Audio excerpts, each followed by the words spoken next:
Chapter 7 Diamonds in the Rough, Part 1. As the morning sun began to shine down on the land, Twilight Sparkle awoke to the delightful fact that the night had been kind to her. Fully reveling in the aftermath of a good night's sleep, Twilight stretched and yawned with an honest smile on her face.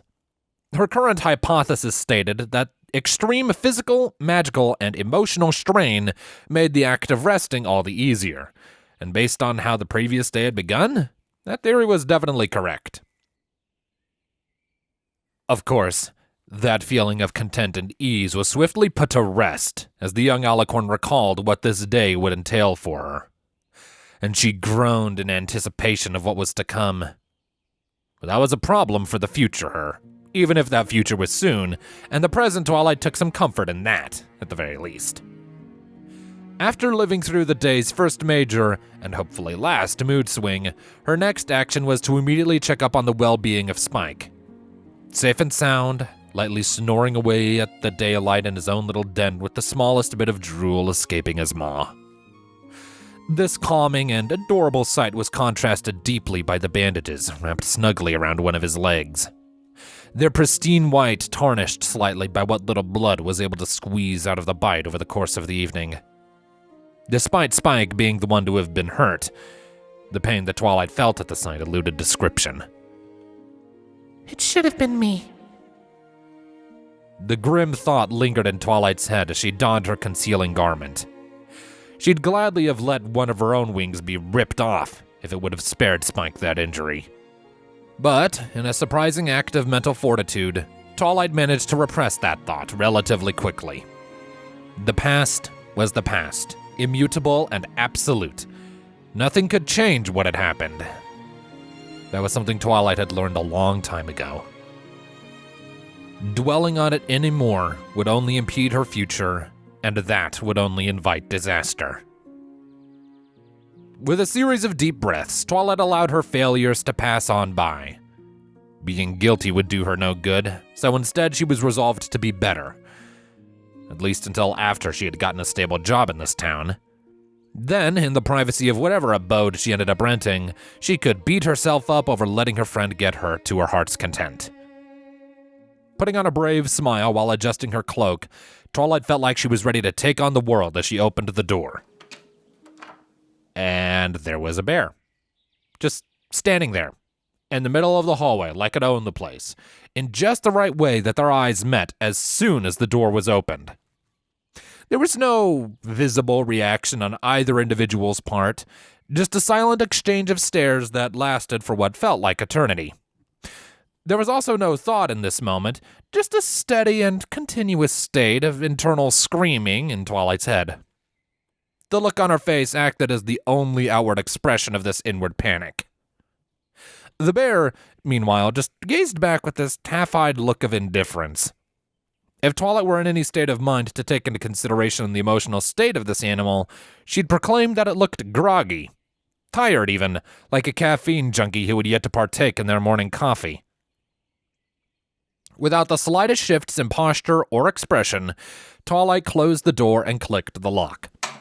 She then proceeded to turn around, same wide-eyed gawk painted across her face, and walk towards the window.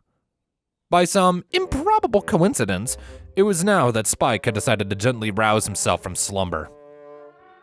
Yawning loudly, his emerald eyes locked upon Twilight as she unlocked and opened the window. Twilight? What are you doing? There's a bear out there, and I'm not dealing with that today. Her stress-filled response sounded almost giddy. I'm just not dealing with that today. This is where I draw the line. Are you being serious right now? It wasn't often that Spike looked at Twilight like she were an absolute lunatic. Well, not too often, maybe 2 or 3 times every few months, but that's not important. Right now, though, that was the look he was giving her, unquestionably. Very. You're scared of a bear? Not particularly. I just don't feel like dealing with that today. Unamused, Spike narrowed his eyes.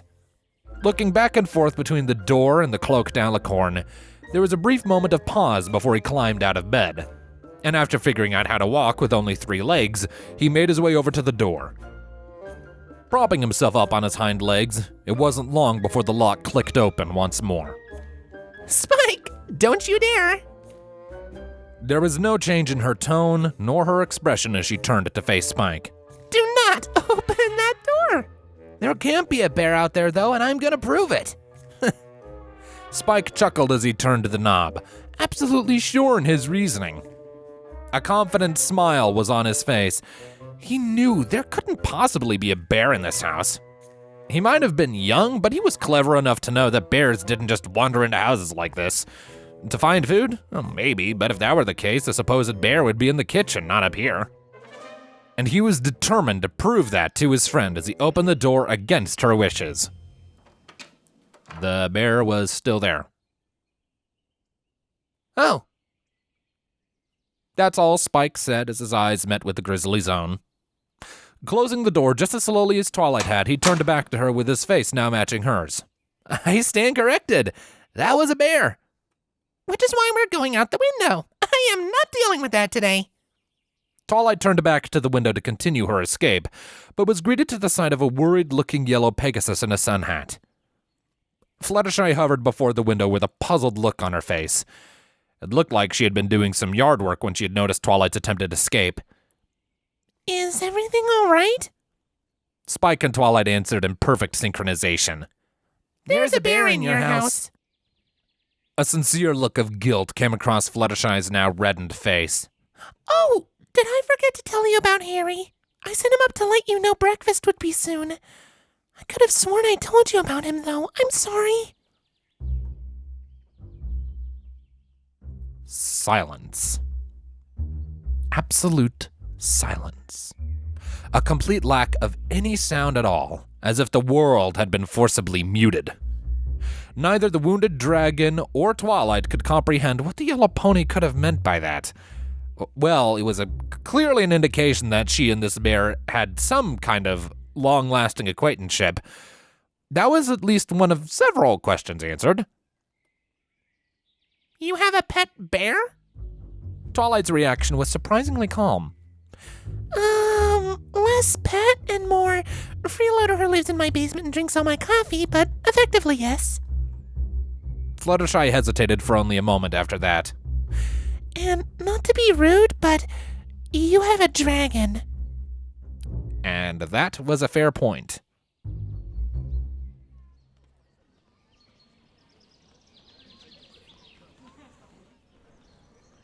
Today was an odd day. Not only had Twilight woken up to the sight of a bear waiting outside of her current bedroom, but she also ended up sitting down and having a civilized breakfast with that very same bear. A bear who, shockingly, had better table manners than she did. And that was impressive considering her hometown. But aside from the inclusion of a bear, the meal that she and Spike had been invited to was pleasantly uneventful. Just a normal breakfast in a normal house. Something that Twilight and Spike hadn't experienced in a very long time. It was nice. And also gave Twilight a perfect opportunity to plan out the rest of her day. Thankfully, Fluttershy was more than willing to allow Spike to rest and lay low in her cottage while Twilight spent the day looking for a job. Spike deserved the reprieve from all the activity for a while. He needed the rest, and Twilight didn't want to jostle him about in her saddlebag all day. That meant one less thing for her to worry about, which was great, because the job hunt was proving to add a whole bunch of new things to worry about. A few days ago, when she had merely been searching for some quick cash, she had found several possible employment options who were looking for full-time employment or local workers. And while Twilight couldn't fix the second issue, the first one was now no longer a problem. But, just her luck, those positions had been filled in the days since she had looked into them. Each and every single one. And thus explained Twilight's current predicament. Sitting on a bench in the center of town, a recently purchased newspaper floating before her. She had previously skimmed the jobs section earlier in the week during her quest for cash, but she was hopeful that something new had been added between then and now. This town was pretty decently sized. Surely a new job opening could have opened up since then. Nope. Nope. Double nope. Nope. Supreme nope. Nope, nope. Nope with a garnish of nope. Twilight grumbled as she fiddled through the job listings, verbally disqualifying a number of options from the list. Eventually, the paper dropped as the cloaked pony gave up hope with a sigh. Maybe I should bring back Twiggles the Clown. Twiggles the Clown? A bubbly voice spoke from the other side of the newspaper. Now that's a story I want to hear. Lowering the document to see the intruder, Twilight's eyes met with the bright blue orbs belonging to Pinkie Pie. How long have you been standing there? Long enough to know that you need more money, Pinkie said with an honest smile on her face. What happened to all the cash you got from Mr. Knox? Twilight had to pick her next words very carefully, so as not to cause a scene. I've actually decided to extend my stay in town, and I need to put food on the table after all. Her words had been chosen poorly, and a scene was in the works, evident by Pinkie's reaction. Her lips were sucked into her mouth as if she had just gotten a taste of something sour, eyes wide and shocked by the news. And then, she began to shake. Subtly, at first, but the vibrations quickly grew more and more noticeable at a scarily exponential rate. Before long, the Earth Pony was practically a pink wheezing blur. Is she going to explode? The question wasn't entirely unjustified. Twilight moving behind the bench in order to use it as some form of cover from the inevitable detonation. The shaking only became more violent as Pinkie's head lurched back towards the sky, her ecstatic humming becoming louder and louder. It wouldn't be long before whatever cosmic force she was holding back was unleashed upon the world, likely with enough force to violently transform Ponyville into a smoldering black crater. And then it stopped. Pinkie's ceaseless jittering finally ceased, and she looked back to Twilight with her usual happy outlook. That's fantastic! She wasn't even that loud, just her usual speaking voice. In all honesty, Twilight found herself being disappointed as she peeked out from behind the bench-made barrier. She had been promised a cataclysm of apocalyptic proportions, and all of that buildup had led to a rather disappointing anticlimax. And against her better judgment, Twilight just had to ask. What was that? What was what? The Earth Pony answered as if she were entirely unaware of what she had just did. All of that! The shaking and the ing! Twilight almost perfectly imitated Pinkie's peculiar body language as she mimicked the sound. That! Words have power, actions have consequences, and Twilight learned this lesson the hard way with Pinkie's reaction. Her ears practically stapled themselves to the sides of her head, and her face flushed into a deep shade of red. She broke eye contact and looked to her forehooves, one of which was currently scratching at the other as the mare sunk into herself. In this specific instance, Pinkie Pie reminded Twilight more of Fluttershy than of Pinkie Pie. Sorry. Pinkie almost inaudibly whispered. Sometimes I get really excited and I have to stop myself from freaking out. Sometimes I'm not very subtle and I'm kind of having an off day, so the good news is really good and, you know? The disguised Alicorn didn't think that the feeling of guilt she felt about letting Spike get hurt could be beaten. And it wasn't, but this was still a very close second. She felt as if she had just ripped this poor mare's still beating heart out of her chest and stamped it into the ground before her very eyes. Everything that had made Pinkie Pie who she was had just been torn away in a single instant, and Twilight felt absolutely horrid about doing that to such a nice young mare. Sorry. I didn't mean to upset you. Twilight responded slowly, not sure how to proceed. I was just curious, that's all. The speed with which Pinkie managed to bounce back from her stupor served to almost give Twilight whiplash. It's okay. You didn't know, but now you do, so it's all good. The mare giggled and snorted as if the episode had never even happened, leaving Twilight perplexed beyond imagination. So, how's the new job hunt going? Not well. Twilight mindlessly wandered around the bench to continue the conversation.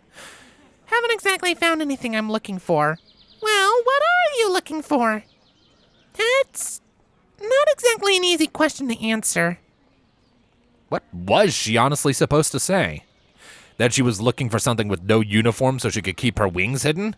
Well, that question would contradict the goal entirely.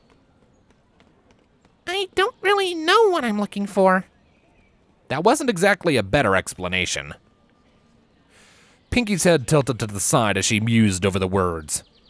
There was a short lull in the conversation as she looked over the covered pony. Well, whatever you end up doing, you might want to get the hole in your cape fixed. Caught off guard for the third time this conversation, Twilight quickly began searching her person for the supposed hole in her garments. And it wasn't long before she found it, a decently sized tear in the thick cloth. Clearly where she had previously been bitten by that Timberwolf on further investigation. Thankfully, the gaping rip wasn't in any position to reveal her hidden wings to the world, but that could change if it were left to its own devices for too long. Oh, well that's a problem. Don't worry, I know where you can get that fixed. Come on. Pinkie didn't wait for a response before trotting off, humming that same catchy tune. A mile a minute, that mare. Twilight rolled her eyes as she followed suit, resigning herself to whatever wild ride the Earth Pony had just signed her up for. After all, there was no force in this or any world that could get her to take off this cloak, so making sure that it was presentable to any potential employers was important. Pinkie's escort wasn't nearly as quick or hasty as it had been earlier, a much more manageable pace than she had gone the other day, though the route was much shorter than the trek to the library, as today's destination was actually inside the town proper. The appearance of the structure did more than enough to conceal the shop's true nature. From the short time that she had been there, Twilight knew that Ponyville was a town with a fairly uniform architectural style. Every structure, while not 100% identical to the others around it, all fit within the same visual scheme. This building, however? Well, it definitely rode on the edge of not fitting into that style. The two-story foundation was cylindrical in nature, an outstanding oddity when compared to its brethren, and was painted in colors that were both eye-catching and subtle. The fact that it took the alicorn this long to notice it was a testament to her ability to become lost in her own head. The building's construction and design were made with the clear intent of drawing one's attention. Everyone except for Twilight, apparently. And combined with the various ornaments and design elements that gave the distinctive and immediate impression of a carousel, it did just that. Though to say that it was a gaudy was a bit of a stretch, there were subtleties within the structure. It was just that its differences were amplified greatly by the comparatively dull shops surrounding it. Above the main entrance sat a beautifully carved wooden sign that hung just above the shop's entrance, the words Carousel Boutique carved in with an elegantly curvy font. Well, I should have seen that coming, Twilight thought as she overlooked where she had been brought. I'm guessing this is where you were talking about? Yep, Rarity's super good with this kind of thing. Pinkie beamed back. Who knows? Maybe she'll even be able to get you a way better one. And with that, the pink Earth Pony trotted on into the shop to the tone of a small bell without another word. Twilight was left with feelings of self-doubt as she overlooked her concealing robe. What's wrong with this one? She asked herself distraughtly. Well, yes, this particular article of clothing was indeed a bit old and well-worn, but Twilight didn't see anything wrong with that. The brown mass of fabric had a few flaws and distortions in it from so many years of frequent use. That's what happens when you wear something every single day, but it was made for that purpose. The large Timberwolf-based hole from yesterday was the first time the garment had ever been damaged this badly. It was reliable and relatively subtle, and that's all she really needed from it. Putting aside the moment of uncertainty, Twilight followed Pinkie Pie into the clothing store. Taking in a deep breath as she passed through the threshold, a very distinct aroma of incense greeted her nostrils. It was actually quite pleasant, really. It gave off a certain elegance to the air within the structure, one that was very welcome. There was no doubt in her mind that whatever fragrance the shopkeeper had chosen, it had been imported from Canterlot. Not surprising, considering this town's apparent proximity to the nation's capital, but it did catch her off guard. Old memories instantly were brought back to the surface by the familiar scents. Instead of dwelling on that any further, she instead turned her attention to the shop's interior. Much the same as one would expect from a clothing store. A register towards the back, several mannequins, each displaying a unique garb, and a series of seating arrangements that were likely used by any poor stallion dragged through here. The color scheme of the inside matched that of the exterior with not a single inch of space wasted. Everything was set in such a way as to maximize the space of the building. The true intricacies of interior decoration were lost on Twilight, but even she could tell that this Rarity individual was someone who knew what they were doing. If the magical pony didn't know any better, Twilight would think that this store had been plucked right from the capital and dropped into the middle of this country town. Just one moment, a voice called, almost sang, from somewhere on the second floor. Just have a seat and I'll be right with you. Okay, Rarity, we'll wait. Pinkie hollered back, firmly planting herself on one of the plush seats that had been left out for customer use. She's probably busy with a commission or something. Sorry about that. Twilight found her own perch on the chair neighboring Pinkie's couch. Commission? So she's a couturier? One of Pinkie's ears drooped at the question, a conflicted look coming over her face. Twilight knew that particular expression well from her own life experiences, a sign that Pinkie knew what the word meant, or had at least heard it before, but didn't currently remember the exact definition. Twilight's brother had made this very face at her countless times in the past, whenever she got a bit too verbose for him. And so she did what she used to do in those same situations and simply rephrased the question. She makes custom clothes? Oh yeah, that's what she does. Pinkie's face returned to its normal state of being, that being a massive smile. She absolutely loves making dresses, and jewelry, and all sorts of other fancy stuff. So, this Rarity is also a jeweler. Twilight pondered as she looked about the store. True to Pinkie's word, there did also appear to be some fine trinkets on sale as well, just not as eye-catching as the dresses being shown off. Interesting skill set. True to her word, the owner did not leave the two waiting for long, only a short few minutes or so, and her arrival was soon heralded by the distinguishing sound of hooves descending the stairs. A doorway was opened, and out stepped the unicorn known as Rarity. As if to serve only to further remind Twilight of her days in Canterlot, this mare's perfectly groomed white coat combined with the royal violet finely curved mane gave the impression of someone who carried themselves with grace and elegance. Yet while her outward appearance would allow her to fit right in back at the capital city, it was the unicorn's sapphire eyes that brought back the most memories for Twilight. The tired, yet determined eyes of an overly passionate and overly hard-working pony who didn't know when to quit or even when to take a break. Eyes that Twilight once stared back into every morning when she looked in the mirror. And that memory alone was enough to send a chill down her spine. Rarity flipped a stray part of her mane back into place as she strolled on over towards her guests. So sorry for the wait, Pinkie. I was just finishing up. She stopped as she took notice of Twilight staring straight through her. Oh, this is a new face. And who might you be, darling? Twilight shook herself out of her self-induced trance and went to answer, but found herself being cut off by Pinkie instead. Rarity, this is my new friend Twilight Sparkle, she blared out with pride. And Twilight, this is my old friend Rarity. Shortly after completing the introduction, Pinkie's joyous expression was tainted by anxiety. Not old in that she's old or anything. Old in that I've known her longer than I've known you, and that's what I was trying to say. Several nervous chuckles followed the clarification, her eyes darting back and forth between the two ponies standing on either side of her. Rarity's expression shifted to something more concerned and nurturing. Pinkie, are you having an off day? It was the second time Twilight had heard that combination of words today. Obviously, they had some kind of meaning that the disguised alicorn didn't know about, and she had a feeling that she'd be discovering that meaning very soon. Maybe, Pinkie muttered back, almost shamefully. Don't worry, you'll get through it, just like you always do. There was no less hesitation on Rarity's part, pulling Pinkie into a one-hoofed hug of sorts. It was almost reactionary from Twilight's point of view, as if this very situation had happened before. I have ice cream in the freezer if that'll help. Pulling away from the embrace, Pinkie shook her head. No, I couldn't do that. That's your ice cream and it's cookie dough. Rarity cut off with a sly grin.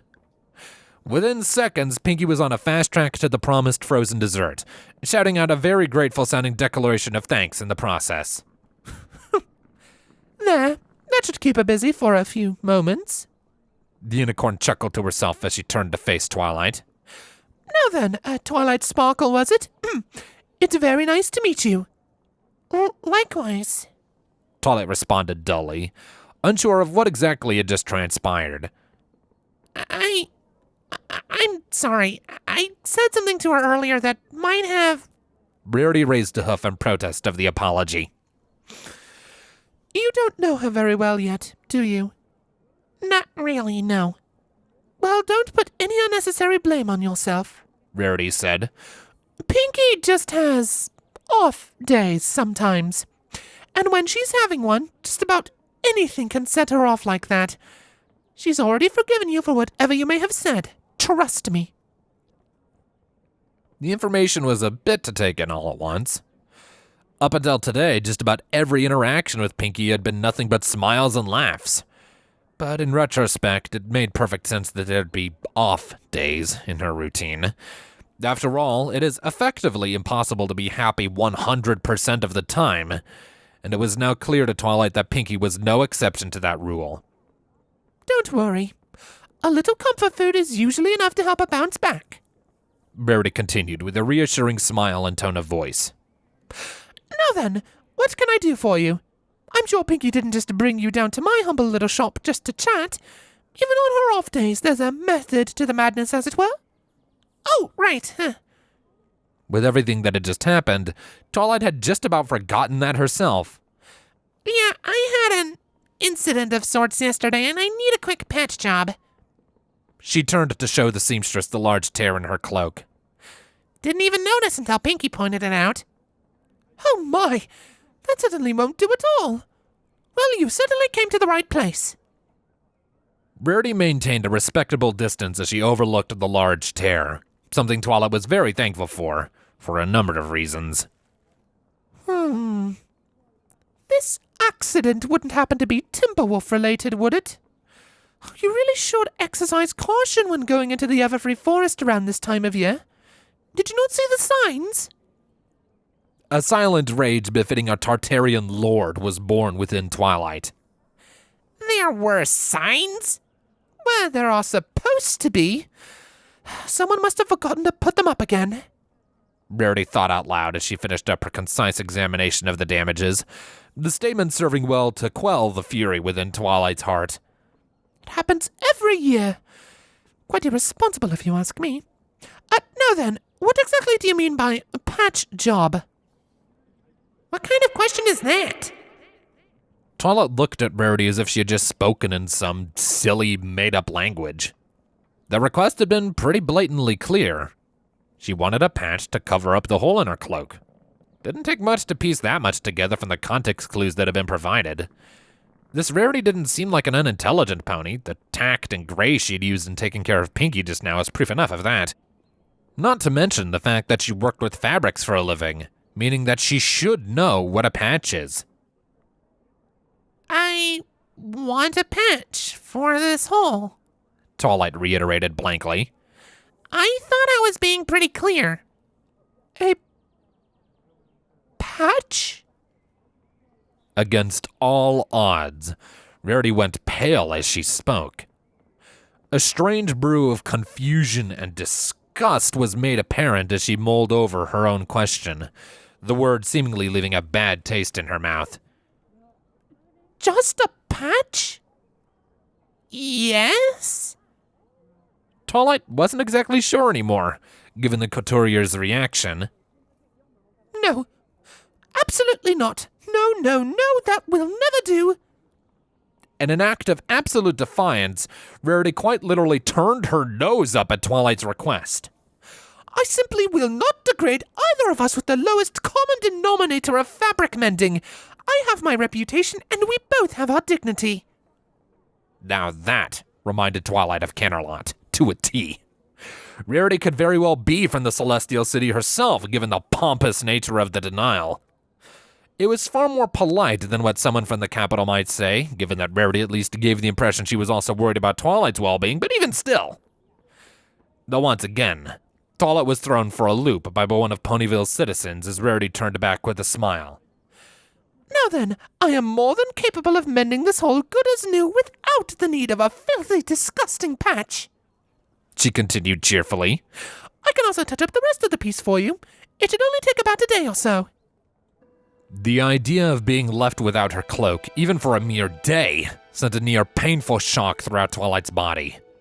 A near primal fear of being potentially exposed for what she really was, an incident which would come with no end of consequences for herself. And that fear only grew as she felt an unfamiliar magical force begin to gently tug and pry at the latch holding the concealing cloak to her person. Her wings reflexively clenched, uncomfortably tight against her frame. Thankful for the sticky nature of the lock, Twilight hurriedly reached out with her own arcane touch and nullified the soft blue light the unicorn had inflicted upon her. No, absolutely not. No, that will never do. Twilight frantically parroted it back to the white unicorn, sheer and utter panic apparent in her eyes. And as Rarity looked back to her with a frown and a cocked eyebrow, Twilight was forced to quickly come up with some kind of explanation for the sudden frenzy. I need to have this done today. Well, all right then. If you're okay with me just mending the rip, I could get that done within an hour or two, not taking into consideration any potential customer interruptions. Rarity was clearly confused by the odd request, but not enough so as to question Twilight's true intentions. The repairs will run you about 15 bits. You can leave it here, and how difficult would it be to sew this up while I'm wearing it? Twilight blurted out without thinking, instantly regretting the decision. The point of the cloak was to draw attention away from what she had underneath, but that question served to only draw attention to her dependence on the sheet of fabric that adorned her body. I could do that? Rarity continued to grow more and more curious, actually tilting her head as she tried to figure out the odd mare that had been led into her store. Pardon my prying, but with how you were speaking earlier, you made it sound as if you were in a hurry. But now you want to stand around while I fix your garment? I'll pay you double, Twilight blankly offered, silently praying that the offer of extra pay would deter any further questions.